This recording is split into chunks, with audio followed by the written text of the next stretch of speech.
ஹரே ஸ்ரீ குரு பவனபுரபதே பாஹி மாம் பாஹி.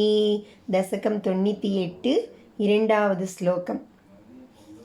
ஜன்மாதோ கர்மணாம ஸ்புடமிக குணதோஷாதிகம் வானயஸ்மின் லோகானாமுதயே யஸ்வயமனுபஜதே தானி மாயானுசாரி बिभ्रच्छक्तिररूपोऽपि च बहुतर रूपो विभात्यद्भुतात्मा तस्मै कैवल्यधाम्ने पररसपरिपूर्णाय विष्णो नमस्ते.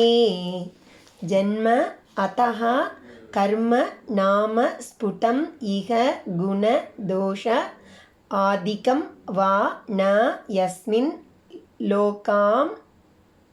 लोकानाम् ऊतये यः स्वयम् अनुभजते तानि माया अनुसारी बिभ्रत् शक्तिः अरूपः अपि च बहुतर रूपः विभाति अद्भुत आत्मा तस्मै कैवल्य धाम्ने पररस परिपूर्णाय विष्णु நமஹ தே.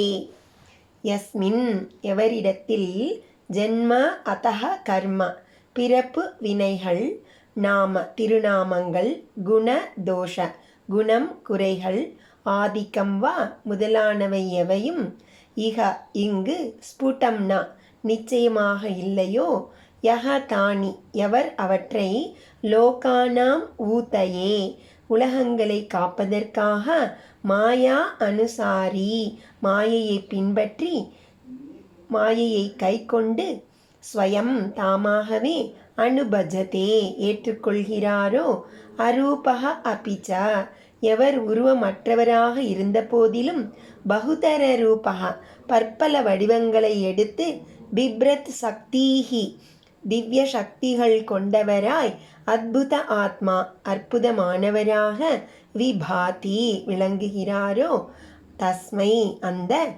கைவல்யதாம்னே கலப்பற்ற தூய மோக்ஷஸ்தானமான பரம்பொருளுக்கு, பரரச பரிபூர்ணாய பேரின்ப ரசத்தின் நிறைவே ஆனவருக்கு, விஷ்ணோ தே எங்கும் நிறைந்தவரான உமக்கு, ஓ இறைவா, நமஹா நமஸ்காரம்.